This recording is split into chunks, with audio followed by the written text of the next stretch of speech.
ఓం నమో వేదాత్మకాయ వెంకటేశాయ. చక్రాంభోజే సమాసీనం చక్రాత్యాయుధారిణం చక్రరూపం మహావిష్ణుం చక్రమంత్రేణ చింతయేత్.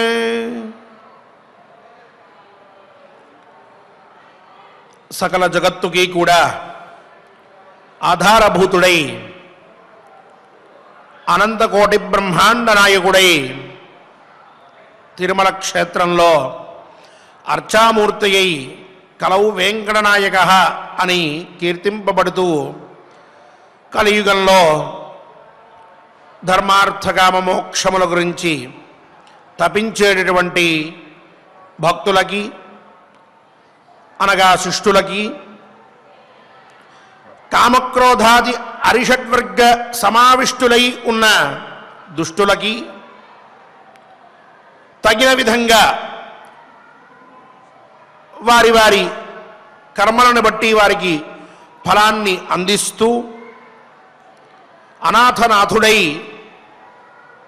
ఈ ప్రపంచాన్ని మొత్తాన్ని కూడా కాపాడుతూ ఉన్నారు శ్రీ వెంకటేశ్వర స్వామివారు. స్వామివారి దివ్యానుగ్రహం ఎవరి మీద ఉంటే అతనే పండితుడు, అతనే యోగ్యుడు, అతనే ధనవంతుడు, అతనే సకల గుణ సంయుక్తుడు. ఆ స్వామివారి దివ్యానుగ్రహం కలిగిన మరుక్షణం అతని జీవనం అన్యాదృశంగా ఉంటుంది. అంతటి వైశిష్ట్యం ఉన్నది స్వామివారి అనుగ్రహంలో. అది సంపాదించడం కోసమని ప్రతినిత్యం మనందరము కూడా ఎన్నో మార్గాల్లో భగవత్ ప్రీతికరములైనటువంటి కార్యములను ఆచరిస్తూ ధార్మికమైనటువంటి జీవనాన్ని కొనసాగిస్తూ ఉన్నాం. అందులో భాగంగా ఈనాడు ప్రతినిత్యము కూడా ఈ సమయంలో మనం శ్రీమన్మహాభారత అంతర్గత అరణ్య పర్వలో నిత్యము కూడా ఒక్కొక్క అధ్యాయాన్ని, అందులో ఉన్నటువంటి కొన్ని శ్లోకములని మనకి ఉన్నటువంటి సమయానికి తగినట్లుగా, అక్కడ ఉన్నటువంటి సందర్భానికి తగినట్లుగా ప్రకరణాన్ని అనుసరించి చక్కగా వ్యాఖ్యానించుకుంటూ ఆ పైన పారాయణం చేసుకుంటూ గోవిందనామ సంకీర్తనం చేస్తూ భగవద్ అనుగ్రహాన్ని ప్రాప్తించుకోవడం కోసం సంపాదించడంకై ప్రయత్నిస్తూ ఉన్నాం.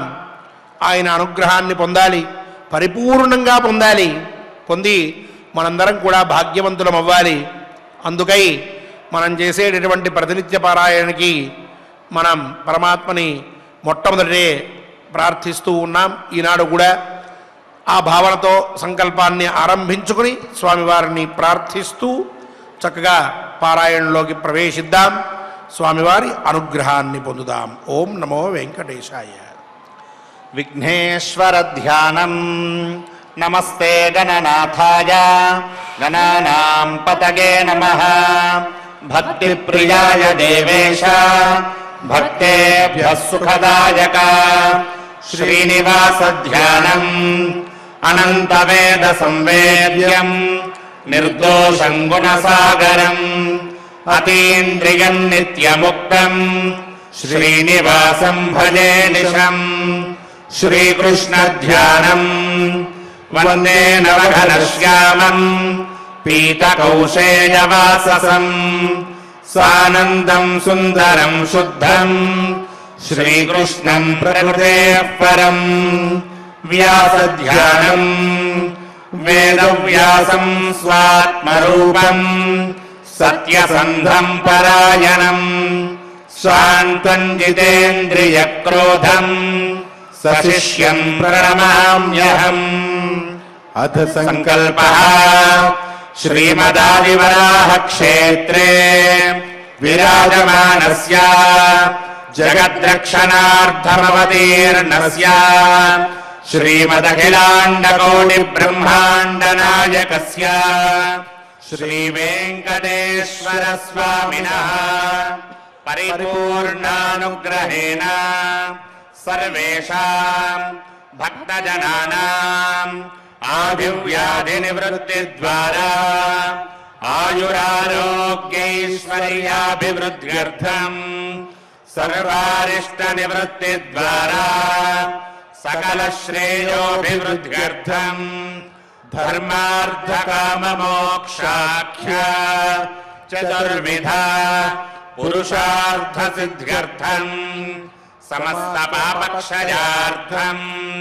श्रीपरमेश्वरप्रीत्यर्थम् श्रीमन्महाभारते वनपर्वणि यथाशक्ति व्यशीतितमोऽध्यायान्तर्गता श्लोकपारायणम् आचार्यमुखेन करिष्यामहे। श्रीकृष्णपरब्रह्मणे नमः।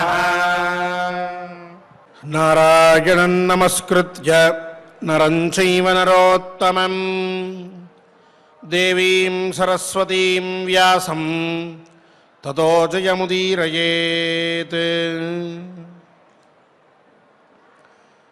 नृलोके देवदेवस्य तीर्थं त्रैलोक्यविश्रुतं पुष्करन्नाम विख्यातं महाभागः समाविशेत्।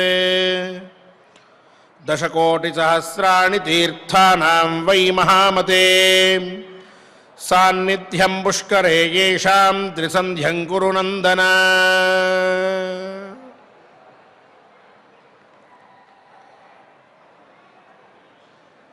నిన్న పులస్త్య మహర్షి భీష్మాచార్యులకి తీర్థయాత్ర ప్రాశస్త్యం, తీర్థయాత్రల్లో స్నానం చేస్తే వచ్చేటటువంటి ఫలితం, అలాగే పుణ్యతీర్థాలలో చేయవలసినటువంటి దానాలు ధర్మాలు నియమాలు అన్నీ కూడా చెప్పారు. ఇక ఈనాడు పుష్కర తీర్థ మహాత్మ్యాన్ని మనందరం కూడా వినబోతాము అని చెప్పుకున్నాం. పులస్త్య మహర్షి చెప్తూ ఉన్నారు, నృలోకే దేవదేవస్య తీర్థం త్రైలోక్య విశ్రుతం అని. నృలోకము అంటే మనుష్యలోకము అని అర్థం. ఈ మానవలోకంలో దేవదేవుడు అయినటువంటి బ్రహ్మతీర్థం ఏదైతే ఉందో, దేవదేవుని యొక్క తీర్థం అంటాం దాన్ని, ఆ బ్రహ్మతీర్థం అనేటటువంటిది పరమ పవిత్రమైనటువంటి తీర్థము. దాని పేరు ఏమనంటూ ఉంటారు అనంటే పుష్కర తీర్థము అని అంటారు. పుష్కరన్నామ విఖ్యాతం. ఆ పుష్కర తీర్థంలో స్నానం చేసినటువంటి వాడు చాలా గొప్పవాడు అంటూ పుష్కర తీర్థ మహాత్మ్యాన్ని చెప్పనారంభించారు. ఇంకా అంటున్నారు, ఆ పుష్కర తీర్థానికి ఎవరు వెళ్ళగలరు అంటే మహాభాగ సమావిశేత్. ఆ పుష్కర తీర్థానికి అందరూ వెళ్ళలేరట. మహానుభావుడైనటువంటి వాడే, యోగ్యుడే ఆ పుష్కర తీర్థానికి వెళ్ళగలడు, ఆ పుష్కర తీర్థాన్ని చూడగలడు అని చెప్పి పులస్త్య మహర్షి చెప్తూ దశకోటి సహస్రాణి. ఆ పుష్కర తీర్థంలో ఉదయము మధ్యాహ్నము సాయంత్రము 3 పూటల్లో కూడా 10,000 కోట్ల తీర్థాల శక్తి కలిసి ఉంటుంది.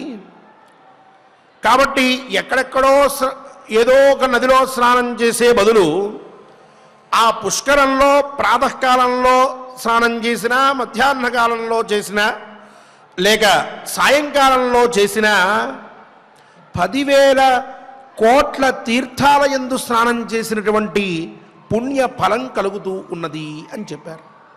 అలా అని ఆ పైన ఆదిత్యావసవో రుద్రాః సాధ్యాశ్చైవ సమరుద్గణాః గంధర్వాప్సరసశ్చైవ నిత్యం సన్నిహితా విభో యత్ర దేవాస్తపస్తప్త్వా దైత్యా బ్రహ్మర్షయస్తథా దివ్యయోగా మహారాజ పుణ్యేన మహతాన్వితాః. ఆ పుష్కర తీర్థంలో ఆదిత్యాః అంటే ద్వాదశాదిత్యులు మనం చెప్పుకున్నాం సూర్యాష్టోత్తర సందర్భంలో. అలాగే వసవః అష్టవసువులు, రుద్రాః ఏకాదశ రుద్రులు, సాధ్యాః సాధ్యులు అని పిలువబడేటువంటి వారు, సమరుద్గణాః మరుద్గణములు, అలాగే గంధర్వాః గంధర్వులు, అప్సరసః అప్సరసలు, వీళ్ళంతా కూడా నిత్యము సన్నిహితులై ఉంటారు అని చెప్పారు.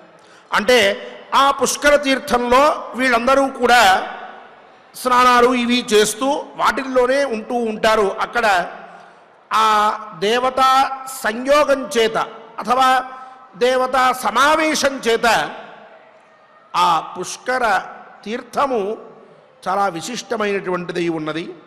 అలాగే యత్ర దేవాస్తపస్తప్త్వా, ఎక్కడైతే దేవతలు తపస్సు ఆచరించి, అలాగే కొంతమంది దైత్యులు రాక్షసులు, అలాగే బ్రహ్మర్షులు వీళ్ళంతా కూడా దివ్యయోగా మహారాజ పుణ్యేన మహతాన్వితాః, దివ్య యోగులై చాలా గొప్పదైనటువంటి పుణ్యంతో వాళ్ళంతా యోగశ్రేష్ఠులు అనబడుతున్నారో అదే పుష్కర తీర్థం అంటే. అంటే ఆ పుష్కర తీర్థ సామీప్యమున దేవతలందరూ కలిసి చక్కగా, అలాగే కొంతమంది రాక్షసులు అక్కడ ఆచరించి ఉన్నారు, అలాగే బ్రహ్మర్షులు కూడా ఆ పుణ్యతీర్థంలో పుష్కరంలో తపస్సు చేసి మహాయోగాన్వితులై ప్రకాశిస్తూ ఉన్నారు అని చెప్పారు. అలాగే మనసాప్యభికామస్య పుష్కరాణి మనస్వినః పూయంతే సర్వపాపాని నాగపృష్ఠే చ పూజ్యతే తస్మిన్స్తీర్థే మహారాజ నిత్యమేవ పితామహః ఉవాస పరమప్రీతః భగవాన్ కమలాసనః. ఇక ఈ పుష్కర తీర్థానికి మనం ఇతఃపూర్వం చెప్పుకున్నట్లుగా శక్తి ఉంది, కానీ వెళ్ళడానికి ఏదో విఘ్నం ఏర్పడింది, లేక వెళ్ళడానికి అన్ని అవకాశాలు ఉన్నాయి, శక్తి లేదు. ఇలాంటి పరిస్థితి ఏర్పడినట్లయితే అప్పుడు మనసాప్యభికామస్య, మనస్సుతోటి నేను ఆ పుష్కర తీర్థంలో స్నానానికి వెళ్ళాలి అని చెప్పి సంకల్పించుకుంటున్నాను, నేను ఆ పుష్కర తీర్థానికి వెళ్ళాలి, అక్కడ స్నానం ఆచరించాలి అని చక్కగా స్థిరమైనటువంటి బుద్ధితో సత్సంకల్పాన్ని ఎవరైతే చేసుకుంటారో అటువంటి వారికి కూడా పూయంతే సర్వపాపాని, అతనికి ఏవైనా పాపములు ఉంటే, దేనికి అంటే స్వర్గలోకానికి అతను వెళ్ళడానికి ఏవేవైతే పాపములు అడ్డుపడుతున్నాయో అటువంటి పాపములు అన్నీ కూడా నశించిపోయి అతను స్వర్గానికి వెళ్ళిన తర్వాత అక్కడ ఉత్తమమైనటువంటి పురుషుడుగా పూజలు అందుకుంటాడు అని చెప్పారు. అంటే శక్తి ఉన్నటువంటి వాడికి ఒక మార్గం, శక్తి లేనటువంటి వాడికి ఒక మార్గం, ఇట్లా మన శాస్త్రము మన ధర్మము మనకి అవకాశాన్ని కల్పించి పెట్టింది. శక్తి ఉండి కూడా లేదు అని అనుకుంటే దాన్ని భావదారిద్ర్యం అంటాం, శక్తి ఉండి వెళ్ళకపోతే దాన్ని దోషము అంటాం. అదే శక్తి లేక నిజంగా వెళ్ళలేకపోయినట్లయితే మరి నాకు నిష్కృతి ఏమిటి? అంత దూరం వెళ్ళమన్నారు, అక్కడికి వెళ్ళి ఆ పుష్కరంలో స్నానం చేయమన్నారు, బాగుంది, మరి నాకు శక్తి లేదే. నాలాంటి శక్తిహీనులకి, వెళ్ళలేనటువంటి వారికి మీ ధర్మం ఏమీ చెప్పలేదా ఓ ఉపాయం అని అంటే చెప్పింది ధర్మం. ఏమని అంటే ఆ పుష్కర ప్రాశస్త్యాన్ని, పుష్కర తీర్థం యొక్క గొప్పదనాన్ని మొత్తాన్ని కూడా మనస్సులో నింపుకొని దాని మీద అత్యంత గౌరవ భావనతోటి నేను అక్కడికి వెళ్ళి స్నానం చెయ్యాలి అని చెప్పి ఎవరైతే సంకల్పించుకుంటారో, లేక ఎలాగూ వెళ్ళలేడు కాబట్టి సంకల్పం ఎలా చేసుకుంటాడు అనంటే, కనీసం ఆ పుష్కర తీర్థం చాలా గొప్పది, పుష్కరం అనేటటువంటిది ఎంతో గొప్పది, అక్కడ దేవతలందరూ ఉన్నారు అంటూ ఆ పుష్కరాన్ని స్మరిస్తూ ఉంటే అతనికి ఆ పుష్కరంలో స్నానం చేసేటువంటి పుణ్యం కలుగుతోంది. తద్వారా పాపములన్నీ పోయి స్వర్గలోకానికి అతను వెళ్ళగలడు అని చెప్పి ఒక ఉపాయాన్ని చెప్పారు. అలాగే తస్మిన్ తీర్థే మహారాజా, మళ్ళీ అంటున్నారు పులస్త్య మహర్షి, భీష్మ, పుష్కరంలో నిత్యమేవ పితామహ ఉవాస పరమప్రీత. బ్రహ్మగారు చాలా సంతుష్టితోటి అలాగే ప్రసన్నతతో నిత్యము కూడా ఆ పుష్కరంలో నివసిస్తూ ఉంటారు. ఆయన ప్రసన్నమూర్తిగా ఉంటాడట. కాబట్టి అటువంటి ప్రసన్నమూర్తి అయిన బ్రహ్మదేవుని యొక్క అనుగ్రహంతో ఆ పుష్కరానికి ఎవరైతే వెళ్ళి అక్కడ స్నానం చేసి తర్పణాదులు లేక శ్రాద్ధాదులు ఆచరిస్తారో అటువంటి వారందరికీ కూడా చాలా శుభం కలుగుతుంది అని చెప్పడానికి బ్రహ్మగారు అక్కడ నివసిస్తారు అని చెప్పి భీష్మ పితామహులకి పులస్త్య మహర్షి చెప్పారు. చెప్పి పుష్కరేషు మహాభాగ దేవాస్స ఋషిగణాః పురా సిద్ధిం సమభిసంప్రాప్తాః పుణ్యేన మహతాన్వితాః తత్రాభిషేకం యః కుర్యాత్ పితృదేవార్చనే రతః అశ్వమేధాద్దశగుణం ఫలం ప్రాహుర్మనీషిణః. పుష్కరేషు మహాభాగ అంటే ఈ పుష్కర తీర్థంలో ఎంతోమంది మహానుభావులు, దేవతలు, ఋషులు మొదలైనటువంటి వారు, దేవాః స ఋషిగణాః పురా అంటే పూర్వం, భీష్ముల వారికి ఈ వృత్తాంతాన్ని చెప్పడానికంటే ముందర ఎప్పుడో అంతకంటే ప్రాచీన కాలంలో జరిగిన విషయాన్ని చెప్తూ ఉన్నారు. ఆ పుష్కరంలో ఎంతోమంది దేవతలు, ఋషులు అక్కడ స్నానం చేసి ఆ పైన సిద్ధిం సమభిసంప్రాప్తాః తపస్సును కూడా ఆచరించి వాళ్ళంతా సిద్ధిని పొంది ఉన్నారయ్యా. అంటే సిద్ధక్షేత్రములు అని అంటుంటాం, కొంతమంది దాన్ని సిద్ధిక్షేత్రములు అని కూడా అంటూ ఉంటారు. అంటే మనకుండేటటువంటి నదులు, పుణ్యక్షేత్రాలు వీటన్నిటినీ చూస్తే కొన్ని కొన్ని క్షేత్రములు సిద్ధిక్షేత్రములు అని పిలువబడతాయి. అంటే అటువంటి క్షేత్రానికి వెళ్ళి మనం భగవత్ సందర్శనం చేసినా, అటువంటి నదికి వెళ్ళి మనం అక్కడ స్నానం చేసినా, లేక అటువంటి ప్రదేశంలో మనం ఏదైనా తపస్సునో, హోమాన్నో, జపాన్నో, అర్చననో, భగవన్నామ స్మరణనో చేసినా శీఘ్రంగా మనకి శుభం చేకూరుతుంది, మంచి కలుగుతుంది. మనం ఏ అభీష్టాన్ని మనస్సులో ఉంచుకుని నాకు ఇలా జరగాలి, నాకు ఇది కావాలి అని అనుకుంటూ తపస్సు చేస్తామో లేక పూజా అర్చనాదులు చేస్తామో అటువంటివి శీఘ్రంగా ఎప్పుడైతే సిద్ధిస్తాయో, మనం అనుకున్నవి నెరవేరుతాయో, అలా నెరవేరడానికి కారణమైనటువంటి క్షేత్రములు ఏవైతే ఉన్నాయో వాటిని సిద్ధిక్షేత్రములు అంటారు. ఆ విశేషాన్ని ఇక్కడ పుష్కర తీర్థంలో ఉన్న మహాత్మ్యంతో చెప్తూ ఉన్నారు. ఈ పుష్కర తీర్థంలో పూర్వం ఋషులు అలాగే దేవతలు తపస్సునాచరించి వాళ్ళంతా కూడా సిద్ధిని పొందారయ్యా అని. ఇక తత్రాభిషేకం యః కుర్యాత్, అక్కడ స్నానం చేసి ఆ పుష్కర తీర్థంలో ఆ పైన పితృదేవార్చనేరతః, చూడండి పితృదేవార్చనేరతః, ఇంతకుముందు కూడా మనం చెప్పుకున్నాం. దేవకార్యాదపి సదా పితృకార్యం విశిష్యతే అని.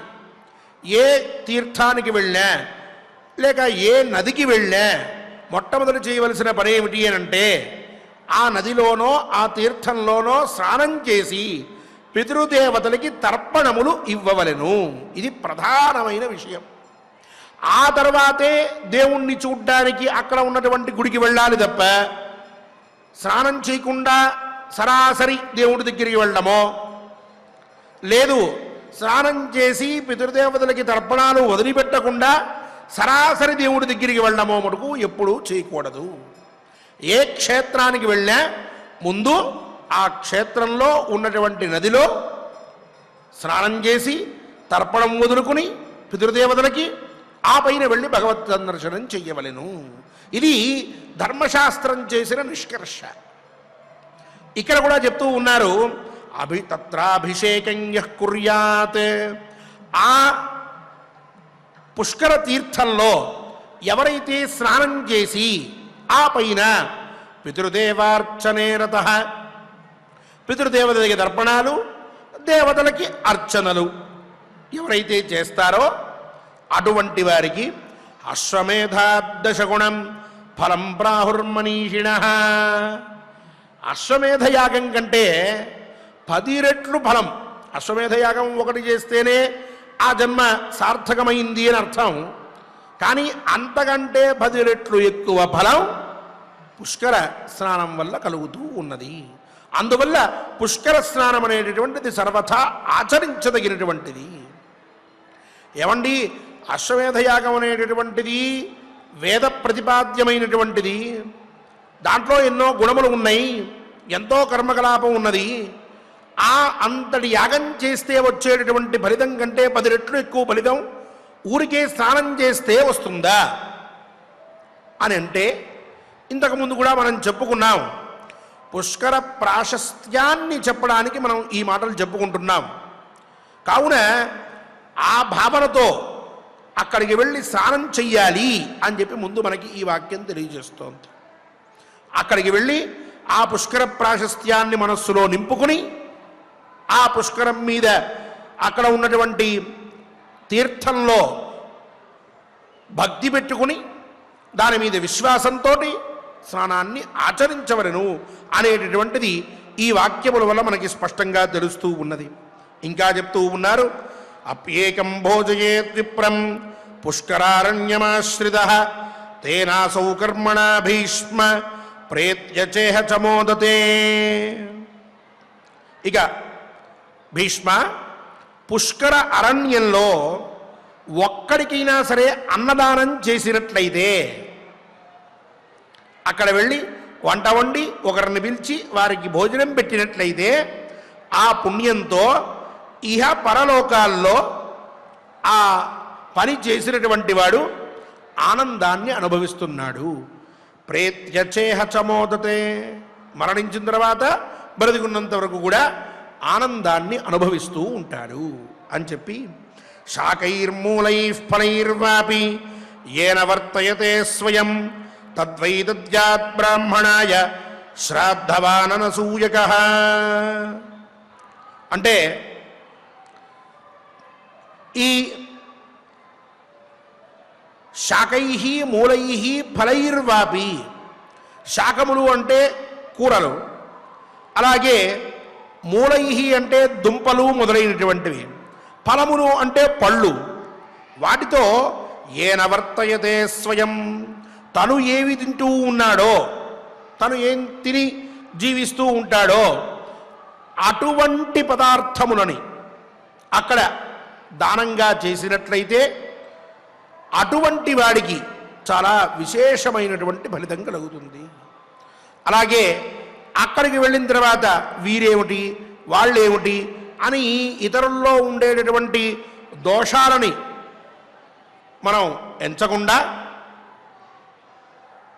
అక్కడ ఎవరు ఉన్నా సరే ఆ తీర్థంతో సమానమైనటువంటి వాళ్ళు వారు అని ఆలోచిస్తూ ఆ తీర్థస్వరూపంగా వారిని భావించి వారికి దానం చేసినట్లయితే, అంటే ఈ పుష్కర తీర్థం ఎంత పవిత్రమైందో మనం ఎవరికి దానం చేద్దామనుకుంటున్నామో వాళ్ళు కూడా అంతే పవిత్రులు. తీర్థరూపాహితే ద్విజాహ అని చెప్తుంది ధర్మశాస్త్రం. అందుకని అటువంటి భావనతో వారికి దానం ఇచ్చినట్లయితే దానివల్ల విశేషమైనటువంటి ఫలితం ఉన్నది అంటూ భీష్మ పితామహుల వారికి చక్కగా తీర్థ ప్రాశస్త్యాన్ని చెప్తూ ఉన్న పులస్త్య మహర్షి ప్రప్రథమంగా పుష్కర తీర్థ మహాత్మ్యాన్ని వివరిస్తూ ఉన్నారు. ఈ పుష్కర తీర్థమేమిటి, అది ఎక్కడ ఉన్నది అనేటువంటి విషయాల్ని మనం తర్వాత కథాశ్రవణంలో చక్కగా విందాం. అలాగే ఇంకా ఈ పుష్కర తీర్థంలో ఉండేటటువంటి విశేషాలని వివరిస్తూ ఉన్నారు. రేపటి రోజున చక్కగా మనం ఆ విశేషాలను విందాం. ఈనాటి ఈ శ్లోకములని ఆచార్యముఖంగా చక్కగా పారాయణ చేసుకుని స్వామివారి అనుగ్రహాన్ని పొందుదాం. ఓం నమో వెంకటేశాయ. ఓం నమో వెంకటేశాయ. చక్కగా మనం ఆచార్యుల వారి ద్వారా పుష్కర తీర్థంలో స్నానం చేస్తే ఏ విధమైనటువంటి ఫలితాన్ని పొందుతాము, పుష్కర స్నానాన్ని ఏ విధంగా చేయాలి అనేటటువంటి విషయాలను మనం తెలుసుకున్నాం. అయితే పుష్కరం అనేటటువంటి శబ్దానికే పుణ్యాన్ని చేకూర్చేటటువంటిది, పుష్టిని చేకూర్చేటటువంటిది అని అర్థం ఉన్నది. అంతటి విశేషములన్నిటినీ కూడా ఆ పుష్కర తీర్థంలో స్నానం చేయడం వలన మనకు కలుగుతుంది. కాబట్టి మరి ఒక్కమారు ఆ పుష్కర సంబంధమైనటువంటి ధర్మములను తెలుసుకుంటూ ఇక యథావిధిగా మహాభారత అంతర్గత వనపర్వంలో 82వ అధ్యాయంలో 20వ శ్లోకం నుండి మనం పారాయణం చేసుకుందాం. స్వామివారి యొక్క అనుగ్రహాన్ని పొందుదాం. నృలోకే దేవదేవస్య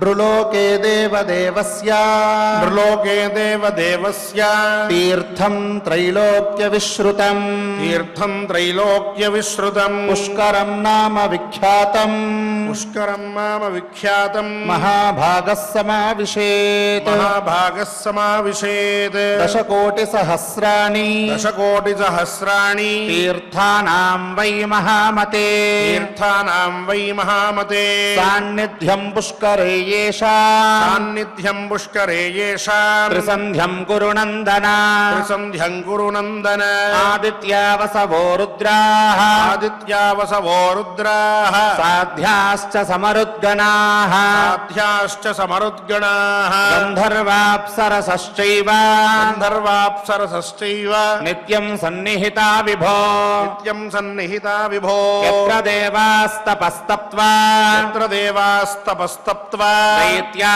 బ్రహ్మర్షయస్తథా దైత్యా బ్రహ్మర్షయస్తథా దివ్యయోగా మహారాజా దివ్యయోగా మహారాజా పుణ్యేన మహతాన్వితాః పుణ్యేన మహతాన్వితాః మనసాప్యభికామస్య మనసాప్యభికామస్య పుష్కరాణి మనస్వినః పుష్కరాణి మనస్వినః పూయంతే సర్వపాపాని పూయంతే సర్వపాపాని నాగపృష్ఠే చ పూజ్యతే నాగపృష్ఠే చ పూజ్యతే తస్మిన్ తీర్థే మహారాజా తస్మిన్ తీర్థే మహారాజా నిత్యమేవ పితామహః నిత్యమేవ పితామహః ఉవాస పరమప్రీతః ఉవాస పరమప్రీతః భగవాన్ కమలాసనః భగవాన్ కమలాసనః పుష్కరేషు మహాభాగా పుష్కరేషు మహాభాగా దేవాः సర్షిగణాః పురా దేవాः సర్షిగణాః పురా సిద్ధిం సమభిసంప్రాప్తాః సిద్ధిం సమభిసంప్రాప్తాః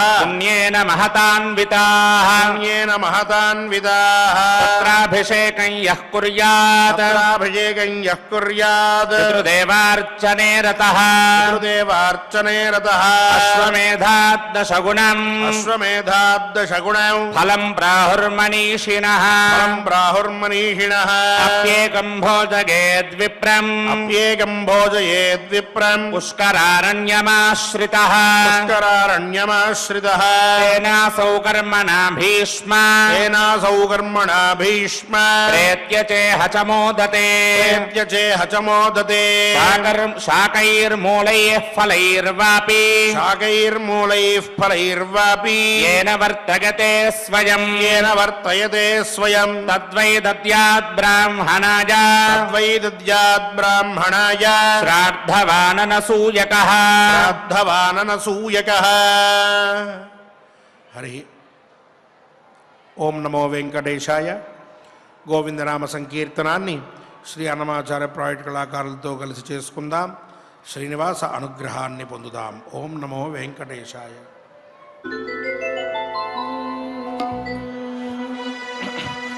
వెంకటరమణ గోవింద సంకటహరణ గోవింద గోవింద హరి గోవింద. వెంకటరమణ గోవింద శ్రీనివాస శ్రీ వెంకటేశ భక్తవత్సల భాగవత ప్రియ నిత్య నిర్మల నీలమేఘ శ్యామ పురాణ పురుష పుండరీకాక్ష నందనందన అవనీత చోర పశుపాలక శ్రీ పాప విమోచన దుష్ట సంహార దురిత నివారణ శిష్ట పరిపాలక కష్ట నివారణ గోవింద హరి గోవింద గోకుల నందన గోవింద గోవింద హరి గోవింద గోకుల నందన గోవింద.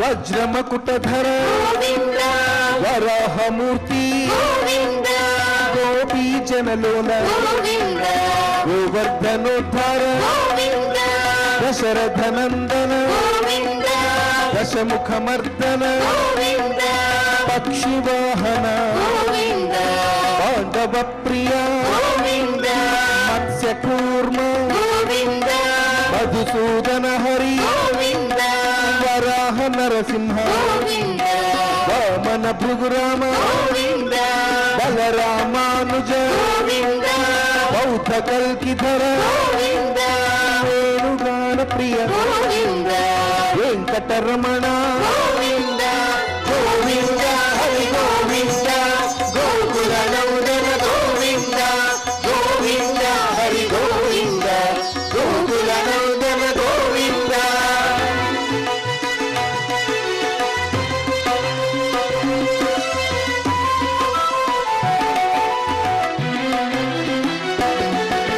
సీతానాయక శ్రిత పరిపాలక దరిద్ర జన పోషక ధర్మ సంస్థాపక అనాథ రక్షక ఆపద్ బాంధవ శరణాగత వత్సల కరుణాసాగర కమలదళాక్ష ఆమిత ఫలద పాప వినాశక పాహి మురారే శ్రీముద్రాంకిత శ్రీవత్సాంకిత ధరణీ నాయక దినకర తేజ గోవింద హరి గోవింద గోకుల నందన గోవింద గోవింద హరి గోవింద గోకుల నందన గోవింద.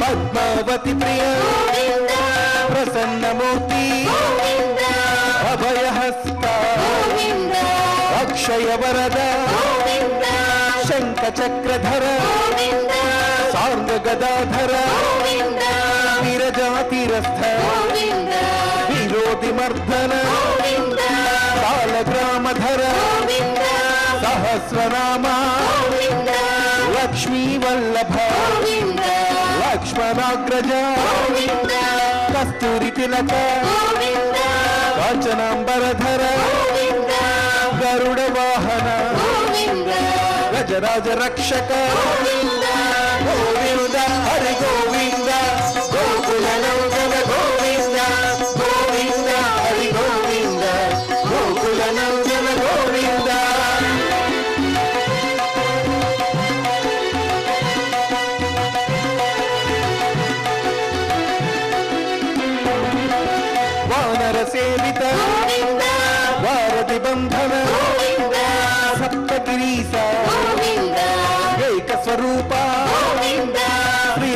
రామకృష్ణ గోవింద రఘుకుల నందన గోవింద ప్రత్యక్ష దేవ గోవింద పరమదయాకర గోవింద వజ్ర కవచధర గోవింద వైజయంతిమాల గోవింద వడ్డీ కాసులవాడ గోవింద వసుదేవతనయ గోవింద బిల్వపత్రార్చిత గోవింద భిక్షుక సంస్కృత గోవింద శ్రీపుం రూప గోవింద శివకేశవమూర్తి గోవింద గోవింద హరి గోవింద గోకుల నందన గోవింద గోవింద హరి గోవింద గోకుల నందన గోవింద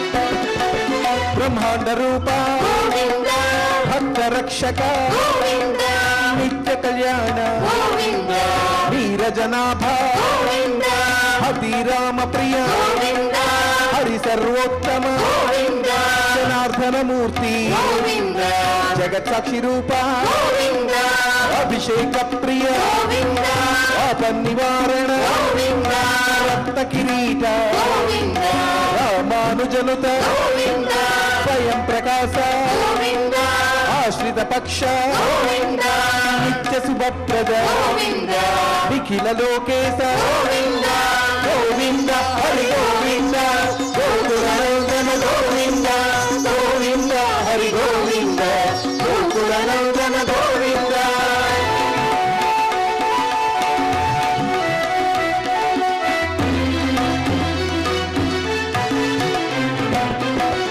ఆనంద రూప గోవింద ఆద్యంతరహిత గోవింద ఇహ పరదాయక గోవింద యుధరాజ రక్షక గోవింద పరమ దయాళో గోవింద పద్మనాభ హరి గోవింద తిరుమల వాస గోవింద తులసీ వనమాల గోవింద శేష సాయినే గోవింద శేషాద్రి నిలయ గోవింద మత్స్యావతార గోవింద ఏడుకొండలవాడ గోవింద గోవింద హరి గోవింద గోకుల నందన గోవింద గోవింద హరి గోవింద గోకుల నందన గోవింద గోవింద హరి గోవింద గోకుల నందన గోవింద గోవింద హరి గోవింద గోకుల నందన గోవింద గోవింద హరి గోవింద గోకుల నందన గోవింద గోవింద హరి గోవింద గోకుల నందన గోవింద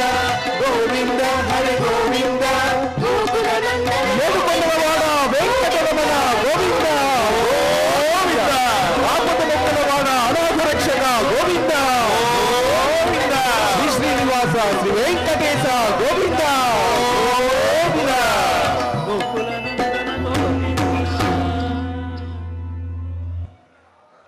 ఓం నమో వెంకటేశాయ.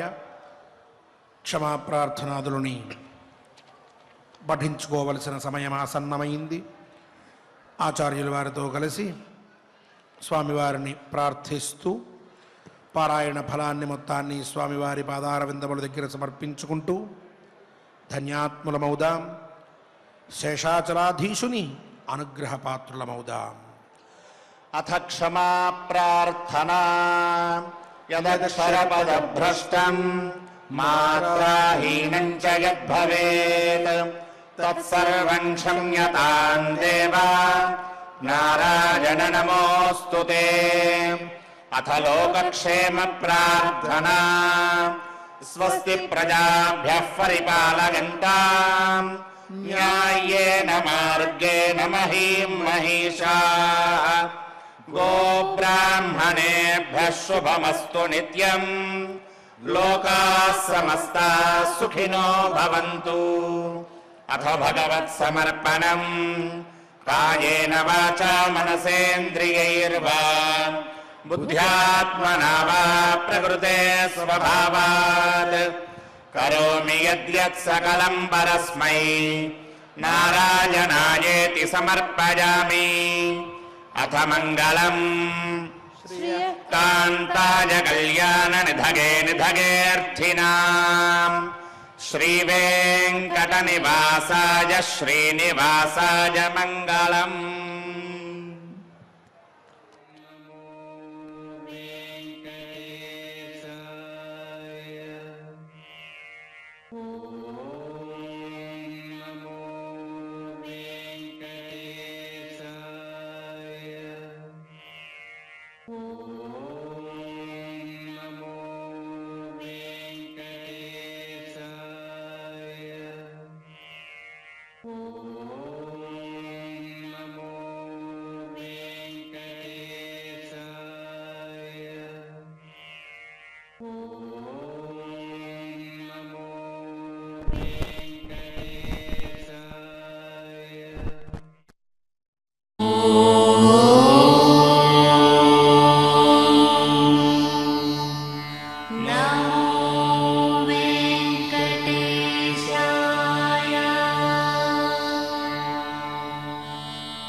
ఓం